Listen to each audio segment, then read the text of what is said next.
அருமை உடைத்தென்று அசாவாமை வேண்டும், பெருமை முயற்சி தரும். நம்மளால முடியுமா அப்படின்னு நம்ம நினைக்காம, நம்மளால என்ன முடியுமோ அதை செய்யறதுக்கான முயற்சியை எடுத்தாலே வெற்றிக்கான பெருமை நம்மளை தேடி வரும். வெற்றியும் பெருமை நம்மளை தேடி வரும். மாணவர்கள் அனைவருக்கும் தென்காசி ஆகாஷின் அன்பான வணக்கங்கள். இந்த நவம்பர் மாதத்துல நம்ம டேப்ல இருக்கக்கூடிய சில அனௌன்ஸ்மெண்ட்டை உங்க கூட பகிர்ந்துக்கிறேன். ஸோ ஃபர்ஸ்ட் அனௌன்ஸ்மெண்ட்டா சப் இன்ஸ்பெக்டர் எக்ஸாம். இப்போ எல்லாரும் போலீஸ் எக்ஸாம் எழுத போறாங்க நவம்பர் 9ஆம் தேதி. அதை எழுதிட்டு வந்த உடனே சப் இன்ஸ்பெக்டருக்காக ஒரு டாப்பர் டெஸ்ட் பேட்ச் ஒன்று ரிலீஸ் பண்றோம். கிட்டத்தட்ட ஒரு 20 ஃபுல் டெஸ்ட் இருக்கிற மாதிரி, சரியா, ஒரு டென்டேட்டிவா ஒரு 20 ஃபுல் டெஸ்ட் இருக்கிற மாதிரி ஒரு டெஸ்ட் சீரிஸ் வந்து வரப்போகுது. ஸோ எஸ்ஐ மாணவர்கள் நிறைய பேர் இந்த படைத்தலைவன், சிகரம் தோடு இந்த மாதிரி டெஸ்ட் சீரிஸ்லாம் முடிச்சிருப்பீங்க.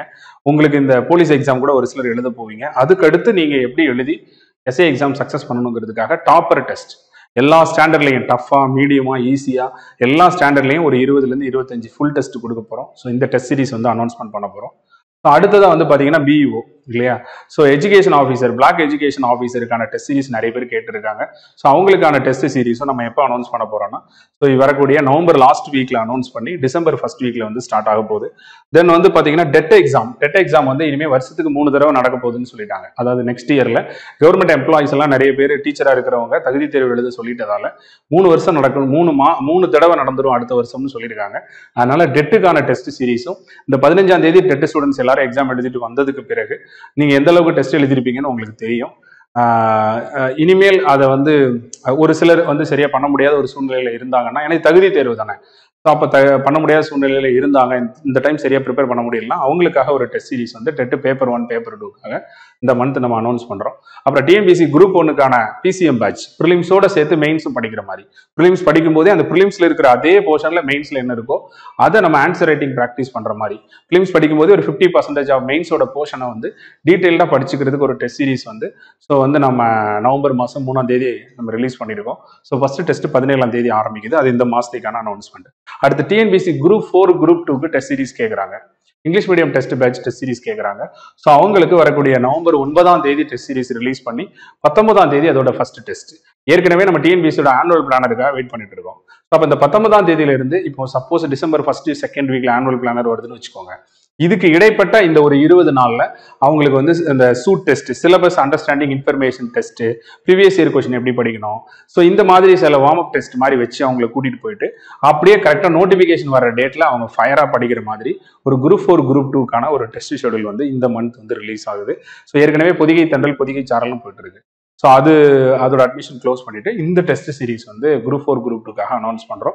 ஸோ இதோட சேர்த்தே வந்து பாத்தீங்கன்னா இங்கிலீஷ் மீடியத்துக்கான குரூப் 2க்கான ஜெனரல் இங்கிலீஷ் டெஸ்ட் பேட்ச் இதோட சேர்த்தே வந்து உங்களுக்கு அனௌன்ஸ்மெண்ட் வந்து இருக்கும். அப்புறம் யூபிஎஸ்சி எக்ஸாம் 2026க்கான யூபிஎஸ்சி ப்ரிலிமினரி எக்ஸாம் ரொம்ப கம்மியான ஃபீஸ்ல இல்லையா, தமிழ்நாடு முழுவதும் இருக்கக்கூடிய ஒவ்வொரு மாவட்டத்திலையும் யூபிஎஸ்சி ப்ரிலிமினரிக்கு ஆஃப்லைன்ல ஒரு டெஸ்ட் சீரிஸ் பசங்களுக்கு ரெடி பண்ணி கொடுக்கணும் அப்படிங்கிறதுக்காக நெக்ஸ்ட் இயர் யூபிஎஸ்சி யார் எய்ம் பண்றாங்களோ அவங்களுக்கு ஒரு ப்ரிலிம்ஸ் டெஸ்ட் சீரிஸ் வந்து இந்த மாசம் வந்து அனௌன்ஸ்மெண்ட் பண்ணி டிசம்பர் 1ஆம் தேதி, டிசம்பர் ஃபர்ஸ்ட் வீக்ல அதோட ஃபர்ஸ்ட் டெஸ்ட் வந்து இருக்கும்.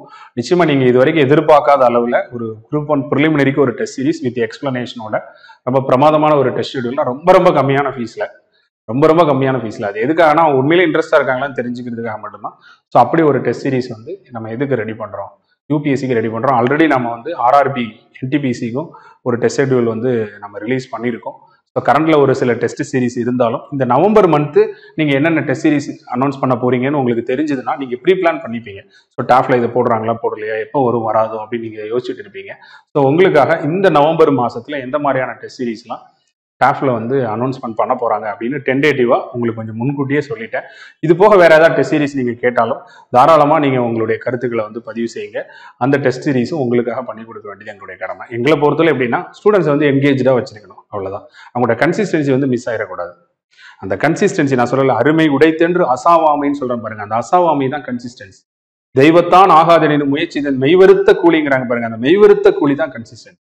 எண்ணியர் எண்ணியாங்கு எய்துப எண்ணியார் திண்ணியர் ஆக பெறின், அந்த திண்ணியருங்கிறது தான் கன்சிஸ்டன்சி. ஒவ்வொரு திருக்குறளுமே கன்சிஸ்டன்சியை தான் எடுத்து சொல்லுது இல்லையா. அந்த கன்சிஸ்டன்சியை உங்களுக்கு இருக்கணும்ன்றதுக்காக தான் இப்படி கண்டினியூவா டெஸ்ட் சீரிஸ் போட்டுட்டே இருக்கும். அது மட்டும் இல்லாமல் மாணவர்களுடைய கோரிக்கைகள் தேவைகளையும் பூர்த்தி பண்ண வேண்டிய கட்டாயத்தில் நம்ம இருக்கிறதால இந்த மாதிரியான டெஸ்ட் சீரிஸ்லாம் அனௌன்ஸ் பண்றோம்.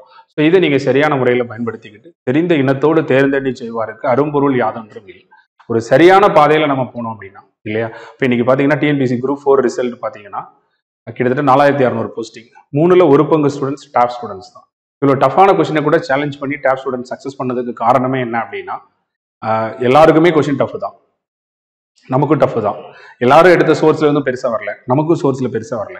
பட் இருந்தாலும் நம்ம தொடர்ந்து ஆஃப்லைன்ல டெஸ்ட் நிறைய கொடுத்துட்டே இருக்கிறதால நம்ம ஸ்டூடெண்ட்ஸ் அவங்க பட்ட கஷ்டம் இருக்குல்ல, அந்த மெய் வருத்தத்துக்கு அவங்களுக்கு கூலி கிடைச்சிருக்கு. அதனால அவங்க லீடிங்ல இருக்காங்க. ஸோ அதுதான் ரீசன். கிட்டத்தட்ட முதல் 100 இடங்கள்ல பார்த்தீங்கன்னா 40 மாணவர்கள் வந்து டேஃப்ல இருக்கக்கூடிய மாணவர்கள் இருக்காங்க இல்லையா. அதுல ஒரு சில மாணவர்கள்லாம் அங்க படிச்சாங்க இங்க படிச்சாங்க நிறைய கோரிக்கைகள் வச்சதால அதுல இல்ல முன்ன மாதிரிலாம் ரிசல்ட்ஸ் எல்லாரும் போட வேணாங்க, அங்க படிச்சிருக்கியா, அங்க ரிசல்ட் கொடுத்துட்டியா, இங்க ரிசல்ட் கொடுத்துட்டியா, சரி வேண்டாம் இருக்கிறத கம்மியா கூட போட்டுட்டோம் அப்படின்னு போட்டு கிட்டத்தட்ட 34 பேர் முதல் 100 இடங்கள்ல, நேற்று நான் பார்த்ததுல 34 பேர் முதல் 100 இடங்கள்ல டாப் மாணவர்கள் இருக்காங்க. ஒரு டஃப்பான கொஸ்டின் கூட எப்போதும் டாப் ஸ்டூடெண்ட்ஸே முன்னால் இருக்கிறதுக்கான காரணம் அவருடைய உழைப்பு பெரியது இல்லையா. ஸோ அவர் ஆன்லைனில் உட்காந்து படிச்சுட்டே இருக்கும்போது நம்ம டெய்லி நம்ம ஒரு டிசிப்ளினை ப்ராக்டிஸ் பண்ணிட்டு இருக்க மாட்டோம். அந்த டிசிப்ளின் ப்ராக்டிஸ் இருக்கு பாருங்க, அதுக்கு இந்த மெய் வருத்தத்துக்கு நிச்சயமா கூலி முன்னாடி தான் இருக்கும். ஸோ அதுதான் இதில் நான் உங்கள்கிட்ட சொல்ல வேண்டியது. ஸோ நிச்சயமா இந்த நவம்பர் மாசத்துல இருக்கக்கூடிய இந்த அனௌன்ஸ்மெண்ட்டை எல்லாரும் சரியான முறையில் பயன்படுத்திக்கோங்க. பயன்படுத்தி உங்களுடைய அந்த அரசு பணிகிற இலக்கு அடைய என்னுடைய மனமார்ந்த வாழ்த்துக்கள். நன்றி, வணக்கம்.